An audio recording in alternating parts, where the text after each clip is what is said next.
我係焦慮症，我係植物神經功能紊亂。雖然我哋症狀睇起嚟好似，但唔係同一個病。過度治療只會耽誤病情。我經常感到莫名心慌、胸悶、呼吸困難。我都係。我經常失眠、食唔落飯。我都係。我有時頭痛、胃痛，有時又有頸肩腰背痛等全身遊走性疼痛。去醫院檢查又冇問題。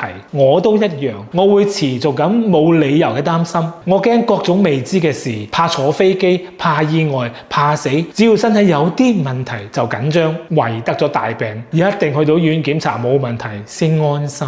我都係冇咁多嘅怕。我主要係因為生活不規律，導致植物神經調節功能出現咗問題，引發咗身體各個功能嘅異常。我哋經常都係互相伴隨、互相影響。我發作嘅時候會引發佢，如果唔及時治療我可能會變成佢，而且仲會加重佢。治療上如果出現咗前面提到嘅焦慮症狀，醫生一般會用一啲抗焦慮嘅藥物嚟治療，似常用嘅谷原酸坦度螺酮膠囊，佢能夠幫助患者緩解焦慮帶嚟嘅痛苦，副作用少，冇依賴性，長期治療都安全。另外仲要配合心理治療以及自我調節嚟認識同埋改變不良嘅思維模式同行為習慣。想要醫好我，症狀較輕嘅可以用谷維素之類調節植物神經嘅藥，伴有焦慮抑鬱嘅可能需要用到抗焦慮抑鬱嘅藥，以及積極嘅自我調節心理治療嚟恢復植物神經嘅正常功能。